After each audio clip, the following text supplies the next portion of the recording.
90.5 en FM.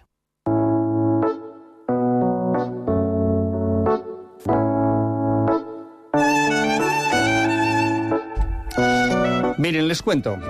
Desde el siglo XIX, las guías de viaje han acompañado a aquellas personas que tenían interés por conocer qué había más allá de los límites de la zona en la que se encontraban.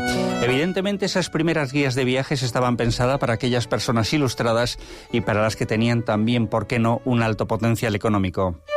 Esas guías de viaje se popularizaron mucho más en el siglo XX y hoy están al alcance de la mano, bien a través del libro o bien a golpe de tuit en cualquier teléfono móvil, pero antes no era así.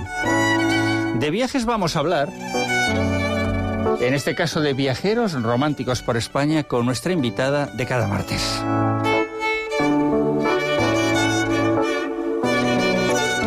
Laura Preciado, muy buenos días, ¿cómo estás? Buenos días. O sea que hoy me traes un libro de viajes, ¿no?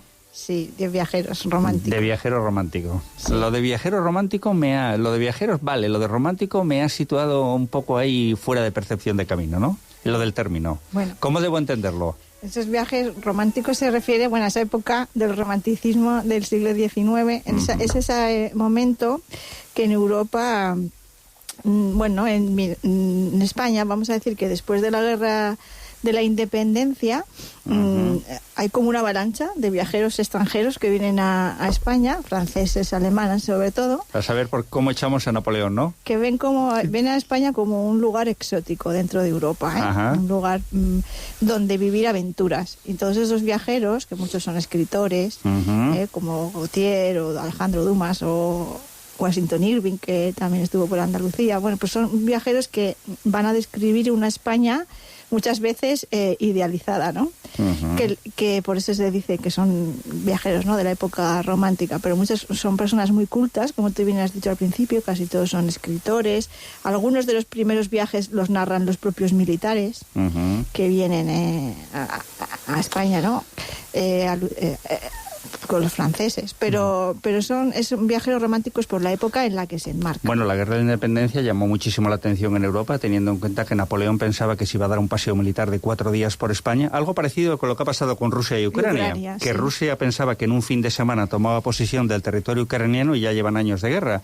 Pero es verdad que en Europa en ese momento se pensaba que iba a ser un paseo literalmente por España de Napoleón, y aquí diezmó un país, yo que sé, a golpe de inventiva, diezmó al ejército napoleónico, ¿no? Y eso llamó mucho la atención en ese momento en Europa, ¿no? Llamó mucho la atención porque nos consideraban un país, sin exagerar, ellos lo narran en sus viajes, casi medieval, ¿no? Porque aquí se encontraban bandoleros, majas, toreros, ese tipo de figuras, de personajes que denominan en los viajes pintorescos, ¿no? Que es una palabra que ellos utilizan y que luego ha derivado en algo un poco peyorativo, ¿no? Bueno, ya sabes que desde el siglo XVI la literatura española sitúa a un montón de gente en este país que no quería trabajar, ¿no? Sí. Dedicada a la iglesia, hidalguillos, militares de tercer nivel, pero que aquí no querría currar nadie. O sea, eso se reflejó perfectamente en la literatura de la época, ¿no? En la literatura, efectivamente, de la época. Entonces, todos estos viajeros pues vienen a describir muy gráficamente también los paisajes. Es la época en la que ilustran estos viajes, de estos libros de aventuras o de viajes con los famosos grabados, ¿no?, del siglo XIX.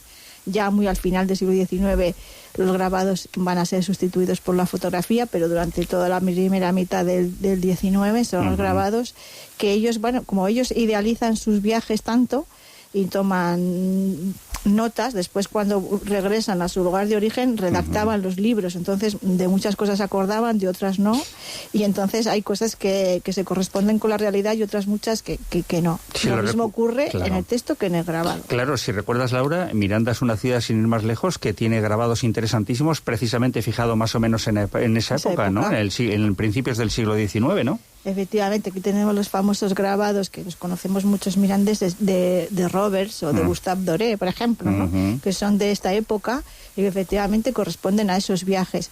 ¿Por qué Miranda aparece varias veces en esos grabados y aparece en estos libros? Pues porque es como sigue siendo a día de hoy, pues un lugar de paso, ¿no? Y así la vamos a ver reflejada en los itinerarios que nos cuentan en este libro. ¿Quién es Alfonso de Figueroa y Melgar exactamente, este duque en cuestión? Este es el duque de Tovar, era un médico polifacético, porque era un médico pero que le gustaba mucho las humanidades, la cultura, era escritor. Bueno, tenía diferentes facetas, tenía diferentes libros y se dedicaba a hacer este tipo de libros. Esto es una recopilación de diferentes viajeros, ¿no? Cada uno de estos viajeros famosos, pues lo mismo Gautier, que el duque de Blake, el barón Taylor, todos estos, sobre todo ingleses, franceses y alemanes, tienen sus propios libros. ¿Y qué hace este duque de Tovar? Pues recopilar los principales principales obras de esos autores y hace un extracto de itinerarios en este libro. Eso ahora se llama corta y pega. Corta y pega. En el siglo XXI, efectivamente, ¿no? Eso es lo que hace. Hace un libro aprovechándose, digamos, de los viajes de otras personas. Bueno, además, lo hacía de manera... O sea que el marqués no se esforzó demasiado, ¿no? Lo hacía como un hobby, porque este marqués, que por cierto tiene una dedicatoria así bastante grandilocuente en el inicio del libro, que se dedica al profesor Cantera, hacía estos libros un poco pues como para demostrar un poco su valía y como muestra de su ego, vamos a decir, ¿no? Que debía tener, por lo que veo, bastante alto. Porque se autopublicaba los libros. Como debe ser. Y después los regalaba. O sea, esto es un libro de series limitadas que no se vendían, que él regalaba y que además todos sus libros están siempre dedicados a la persona que... Este libro, entre los coleccionistas, tiene a día de hoy... Un alto valor, ¿no? Un alto valor, a pesar de que hay bastantes en el mundo del coleccionismo por ahí, pero tienen un alto valor. Mucho más de lo que podría ser el valor, vamos a decir, real del libro. Sí. Bueno, digamos que en estas 400 páginas aparecen algunas referencias a Miranda. No son muy sustanciosas, pero en cualquier caso, como son pocas, si te parece, damos lectura a alguna de ellas. De acuerdo. Venga, vamos en el capítulo 2, itinerario primero. En el País Vasco.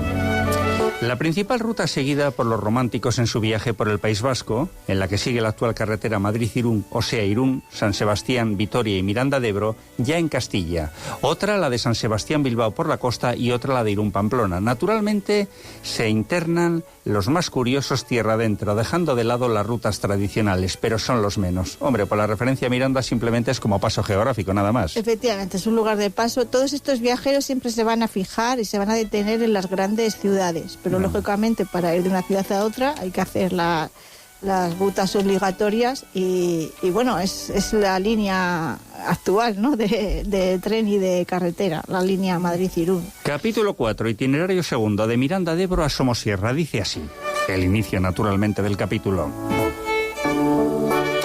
En el invierno de 1840, Teófilo Gautier, con un frío glacial, supongo que en aquella época hacía frío, este es comentario nuestro ahora, no como ahora, parte de madrugada de Vitoria. En Miranda de Ebro registran a los viajeros los equipajes, pues entraban en Castilla la Vieja, entre Ameyugo y Cubo de Bureba, pueblecitos insignificantes, también no se cortan, no se cortan, donde se releva el tiro de la diligencia. El paisaje es muy pintoresco, las montañas se acercan, se unen e inmensas rocas perpendiculares yérguense a la orilla del camino, escarpadas como cantiles. A la izquierda un torrente atravesado por un puente de ojiva truncada. Mueve un molino y cubre de espuma las piedras que se oponen a su paso. Para que no falte nada del cuadro, una iglesia gótica medio en ruinas, el tejado hundido, las paredes recamadas de plantas parásitas, elévase en medio de las rocas. Lo dicho, que no se corta, no se corta nada. Es una descripción muy realista en este caso y bueno, es el paso sin duda de muchos, reflejado en muchos grabados, el paso que va de Pancorbo, ¿no? El desfiladero de Pancorbo. Por lo menos tiene una palabra bonita. El desfiladero de Pancorbo es singular y grandioso, menos mal. Claro. Por lo menos hay algo bonito. Las rocas no dejan sino el espacio preciso para el camino y se llega a un paraje en el que dos masas graníticas inclinadas, la una hacia la otra, simulan el arco de algún puente gigantesco que hubiese sido cortado por medio para detener el paso de un ejército de titanes. Bueno, por lo menos aquí le pone un poquito de épica al desfiladero de Pancorbo, ¿no? Sí. Hombre, el desfiladero de Pancorbo, yo creo que nosotros estamos, José Ángel, muy acostumbrados a verlo. Pero cuando uno pasa en la carretera o en el tren y lo ve por primera vez, sí que es un lugar impresionante. Yo recuerdo mis viajes de niño cuando iba de vacaciones que estaba deseando llegar al desfiladero de Pancorbo, porque claro, me parecía algo precioso. Es verdad que no es muy grande, no es espectacular, pero sí es muy bonito. Es muy bonito, sí. O sea efectivamente, no es muy grande, es como que se te hace corto, ¿no? Cuando lo ves de paso, en movimiento. Pero es un lugar extraordinario, ¿no? Luego ves el puente por el que pasa el tren y tal, y a mí me parece que le da una sensación de algo espectacular, ¿no? Sí, algo espectacular. En consecuencia, decías que es un libro que no se encontraba en las librerías, lo editaba y se lo regalaba a sus buenos amigos. Y aquí es donde entra la figura del profesor, ¿no? Eso es. Aquí el profesor Cantera está editado, no sé si lo hemos dicho, en 1971, aunque recopila todos estos viajes decimonónicos. Y lo que hacía era esto, lo editaba, está bastante bien editado. Sí, buena calidad de papel, buena calidad de papel, es bastante extenso, tiene su portada con ese dibujo pues que representa la época de la que habla, un dibujo romántico, y está dedicado efectivamente al profesor Cantera, que no sé muy bien si el profesor Cantera lo leyó o no lo leyó, porque es un libro que está muy nuevo. No hay marcas del profesor, ¿no? No hay marcas del profesor. Las famosas crucecitas, ¿no? Sí, no hay marcas en ningún sitio, ni siquiera lo que hace referencia a Miranda, que si bien es verdad que habla muy poquito de Miranda, lo utilizan los títulos de los itinerarios. Es bonito decir, no sé, de Somosierra a Miranda de Ebro, o Miranda de Ebro a Somosierra. Bueno, pues no sé, es un título que llama la atención, para luego no decir nada, ¿no? Porque prácticamente no habla de nuestra localidad. Bueno, pero como vivimos en una sociedad en la que se dice que de las noticias solo se lee el titular, claro, pues por lo menos... estábamos en los titulares. Estábamos en los titulares, y alguien luego, si quería profundizar, pues se daba cuenta que no aparecía nada más. Pero bueno, ahí queda la cosa, ¿no? Sí. Claro, efectivamente, todas estas ciudades, como digo, pequeñitas, como lo era Miranda, esa Miranda de entonces y todos los alrededores, pues no llaman la atención del viajero, ¿no? Sí. Como más allá de lo peculiar de la población, porque estos viajeros, cuando vas leyendo los textos, se fijan mucho en los trajes, en la manera de vestir de la gente, en las costumbres, ¿no? Entonces son fiel reflejo, por una parte social y por otra parte también de la geografía, ¿no? Sí, pero fíjate, ahí es donde estos libros tienen un valor más importante que el puro entretenimiento, ¿no? Es decir, porque tiene el valor de la historia, de esos datos que aportan y que reflejan una realidad en su momento que puedes trasladar a la actualidad. Me explico. Cuando hemos contado esta historia sobre el desfiladero de Pancorbo, para nosotros es perfectamente identificable cómo está ahora y cómo se definía entonces, ¿no? Efectivamente, eso es.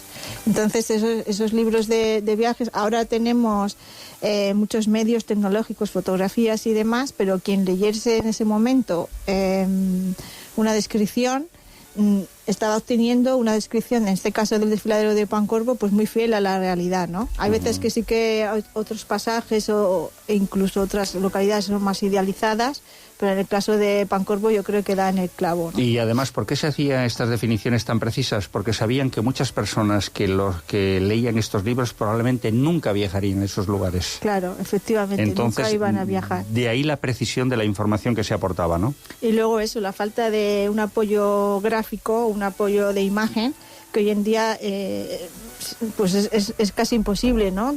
Vale más una imagen que la palabra hoy en día, pero en esa época no. En esa época había que describir todo pues muy minuciosamente, pues utilizan también ese lenguaje a veces épico, a veces muy recargado, porque tendrían que hacer, digamos, la fotografía que no existía. Los grabados eran muy caros y se podían hacer grabados, pero no se podían publicar libros con grabados así a tutiplén. Pues no, Pancorbo no es una localidad insignificante y, por cierto, es un pueblo precioso. Es un pueblo precioso, ya me llegó también. Que defendemos, que ya estamos. Pues también. Que también lo ha citado un poco así como diciendo, con desprecio, pero bueno. Diciendo, ni pierdan el tiempo ahí, ¿no? Eso es. Pues Laura, ha sido un placer como siempre. Gracias por este viaje con la imaginación, porque yo siempre digo que otra de las cosas que permite la radio es viajar, ¿no? Sí. Precisamente sin salir de casa, con la imaginación, con diferentes protagonistas, con diferentes personajes y con diferentes temas. O sea que gracias por este viaje romántico por España. Pues muchas gracias a ti. Con la radio y con los libros se puede viajar, como dice aquel, ¿no? Con la imaginación, pero gráficamente. Y encima barato. Y encima sin gastar ni un duro, exactamente. Y si el libro es de la biblioteca, mucho menos. Hasta la próxima semana. Hasta la próxima semana.